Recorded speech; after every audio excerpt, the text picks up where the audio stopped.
Assalamualaikum warahmatullahi wabarakatuh. Perkenalkan, nama saya Nur Aslina, NIM 1992 14 2005. Di sini saya ingin mempresentasikan hasil proposal yang telah saya dapat yang dikelompokkan sebagai akuntansi manajemen dengan judul Emission Aktualitas Carbon Disclosure sebagai arah pengembangan corporate sustainability study empiris pada Bursa Efek Indonesia. Langsung saja bab 1, latar belakang. Carbon accounting adalah proses perhitungan banyaknya karbon yang dikeluarkan proses industri, penetapan target pengurangan, pembentukan sistem dan program untuk mengurangi emisi karbon, dan pelaporan perkembangan program tersebut, menurut Lois 2010. Carbon Emission Disclosure di Indonesia masih merupakan volunteer disclosure dan praktiknya masih jarang dilakukan oleh entitas bisnis. Perusahaan yang melakukan pengungkapan emisi karbon memiliki beberapa pertimbangan diantaranya untuk mendapatkan legitimasi dari para stakeholder, menghindari ancaman-ancaman terutama bagi perusahaan-perusahaan yang menghasilkan gas rumah kaca, seperti meningkatkan operasi cost, mengurangi permintaan, risiko reputasi, proses hukum, serta denda dan penalti. Rumusan masalah. Yang pertama, bagaimana penghitungan karbon digunakan oleh perusahaan industri. Kedua, bagaimana perusahaan menilai pengurangan emisi yang mengikat secara internasional. Yang ketiga, apa aturan untuk menjalankan proyek dalam mekanisme pembangunan hijau dan bersih. Tujuan penelitian. Pertama, mengetahui akuntansi karbon di perusahaan industri. Kedua, cari tahu perusahaan mana yang mempertimbangkan pengurangan emisi yang mengikat secara internasional. Ketiga, mempelajari peraturan pelaksanaan proyek-proyek lembaga pembangunan yang ramah lingkungan dan bersih. Manfaat penelitian. Ada dua, manfaat praktis dan manfaat teoritis. Manfaat praktis. Diharapkan dari hasil penelitian ini dapat digunakan sebagai pertimbangan dalam membuat keputusan investasi, mengingat pengungkapan informasi yang berkaitan dengan emisi karbon merupakan hal penting bagi stakeholder. Terus manfaat teoritis. Penelitian ini menguatkan teori-teori stakeholder mengatakan bahwa perusahaan bukanlah entitas yang hanya beroperasi untuk kepentingan diri sendiri, namun harus memberikan manfaat bagi stakeholdernya, seperti pemegang saham, kreditor, konsumen, supplier, pemerintah, masyarakat, analis, dan pihak yang lain. Dengan demikian, keberadaan suatu perusahaan sangat dipengaruhi oleh dukungan yang diberikan oleh stakeholder kepada perusahaan tersebut, menurut Ghazali dan Khairi 2007. Bab 2, tinjauan pustaka. Yang pertama itu teori legitimasi, menjelaskan bahwa pengungkapan tanggung jawab sosial dilakukan perusahaan dalam upaya untuk mendapatkan legitimasi dari komunitas di mana perusahaan itu berada dan memaksimalkan kekuatan keuangannya dalam jangka panjang. Yang melandasi teori legitimasi adalah kontrak sosial yang terjadi antara perusahaan dengan masyarakat di mana 10 perusahaan beroperasi dan menggunakan sumber ekonomi, menurut Ghazali dan Khairi 2007. Selanjutnya, teori stakeholder. Teori stakeholder mengatakan bahwa perusahaan bukanlah entitas yang hanya beroperasi untuk kepentingan sendiri, namun harus memberikan 11 manfaat bagi stakeholdernya, seperti pemegang saham, kreditor, konsumen, supplier, pemerintah, masyarakat, analis, dan pihak lainnya. Dengan demikian, keberadaan suatu perusahaan sangat dipengaruhi oleh dukungan yang diberikan oleh stakeholder kepada perusahaan tersebut, menurut Ghazali dan Khairi 2007. Selanjutnya, carbon emission. Emisi karbon adalah pelepasan karbon ke atmosfer. Emisi karbon terkait emisi gas rumah kaca. Kontributor utama perubahan iklim, emisi CO2 dari waktu ke waktu terus meningkat baik pada tingkat global, regional, nasional pada suatu negara maupun lokal untuk suatu kawasan. Hal ini terjadi karena semakin besarnya penggunaan energi dari 12 bahan organik atau fosil, perubahan tata guna lahan dan kebakaran hutan, serta peningkatan kegiatan antropogenik, menurut Slamet S, peneliti lapangan. Yang terakhir, Carbon Emission Disclosure atau CED. Pengungkapan emisi karbon merupakan jenis pengungkapan lingkungan. Menurut Najah 2010, pengungkapan lingkungan yang merupakan bagian dari laporan tambahan yang telah dinyatakan dalam PSAK nomor 1, revisi 2009.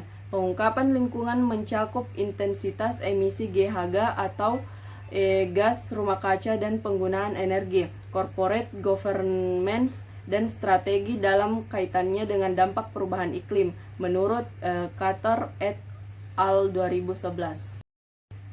Hipotesis ada 3. Yang pertama, emisi karbon perusahaan memiliki hubungan positif dengan nilai pasar ekuitas. Yang kedua, pengungkapan manajemen karbon memiliki hubungan positif dengan nilai pasar ekuitas. Yang ketiga, hubungan positif antara pengungkapan manajemen karbon dan nilai pasar ekuitas lebih kuat dengan volume yang lebih besar dari emisi karbon. Bab 3. Metode penelitian. Variabel penelitian. Variabel dalam penelitian ini adalah emission carbon disclosure yang disimbolkan dengan X. Variabel dalam penelitian ini adalah corporate sustainability yang disimbolkan dengan Y.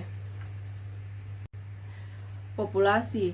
Populasi objek yang digunakan dalam penelitian ini adalah perusahaan Indonesia Impact Exchange yang terdaftar di Bursa Efek Indonesia. Sampel. Teknik pengambilan sampel yang digunakan dalam penelitian ini yaitu purposive sampling. Uji hipotesis yaitu uji triangulasi. Baiklah, terima kasih atas kesempatan yang telah diberikan. Mungkin itu saja yang bisa saya sampaikan. Wabillahi taufiq wal hidayah. Wassalamualaikum warahmatullahi wabarakatuh. Assalamualaikum warahmatullahi wabarakatuh. Perkenalkan, nama saya Sri Yoniar, NIM 199214-2009.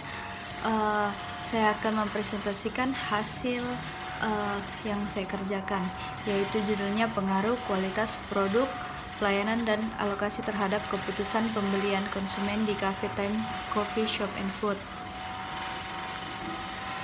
Yang pertama itu pokok pembahasan. Yang pertama pendahuluan, yang kedua tinjauan pustaka, yang ketiga metode penelitian. Pendahuluan. Latar belakang. Dalam latar belakang itu ada penjelasan dari sistem informasi akuntansi, kas, pengendalian internal, kualitas produk, lokasi, prinsip, konsep pelayanannya. Kedua itu rumusan masalah. Yang pertama, apakah kualitas produk, lokasi, dan pelayanan secara bersama-sama berpengaruh terhadap keputusan pembelian. Tujuan penelitian. Tujuan yang ingin dicapai dalam hasil penelitian ini adalah untuk mengetahui pengaruh positif kualitas produk, lokasi, dan pelayanan secara bersama-sama terhadap keputusan pembelian di time, coffee shop, and food. Manfaat penelitian. Bagi perusahaan, penelitian ini dapat digunakan sebagai bahan masukan bagi pihak manajemen dalam kualitas produk, pemilihan lokasi, dan pelayanan sebagai variabel yang mempengaruhi keputusan pembelian konsumen, serta untuk mengetahui perilaku konsumen terhadap keputusan pembelian di time, coffee shop, and food. Yang kedua itu tinjauan pustaka. Tujuan dan manfaat komponen dan substansi sistem informasi akuntansi. Yang kedua pengendalian internal kas. Yang ketiga itu metode penelitian. Pertama, jenis penelitian yang dilakukan adalah studi pustaka dan studi kasus sebagai langkah awal. Studi pustaka dilakukan dengan cara mengumpulkan buku-buku yang akan dijadikan sebagai sumber referensi dalam memperoleh data. 2. Pengukuran variabel. Skala pengukuran yang digunakan pada kuesioner kali ini menggunakan skala Likert. Skala Likert digunakan untuk mengukur sikap, pendapat, atau resepsi sekelompok orang mengenai fenomena sosial. 3. Variabel penelitian. Yang pertama itu identifikasi variabel, yang kedua itu variabel bebas, yang ketiga variabel terikat. Keempat, populasi dan sampel. Populasi adalah keseluruhan objek atau subjek yang berada pada suatu wilayah dan memenuhi syarat-syarat tertentu. yang berkaitan dengan masalah penelitian. Adapun yang dijadikan sebagai populasi adalah seluruh konsumen time, coffee shop, and food. Yang kelima itu teknik pengambilan data. Sampel pengambilan dalam penelitian ini dilakukan dengan cara menggunakan non-probabilitas dengan metode sampling aksidental. Pertimbangan yang digunakan dalam penentuan sampel adalah konsumen, time, coffee shop, and food. Yang keenam itu sumber data. Dalam penelitian ini, data yang digunakan adalah data primer. Data akan diperoleh dengan cara menyebarkan kuesioner kepada konsumen yang berkunjung ke time shop and food. Data primer adalah data yang diperoleh langsung dari sumber atau subjek yang akan diteliti atau merupakan sumber data penelitian yang diperoleh penelitian secara tidak langsung melalui media perantara. Sekian presentasi yang saya paparkan, kurang dan lebihnya mohon dimaafkan. Wabillahi taufiq wal hidayah. Wassalamualaikum warahmatullahi wabarakatuh.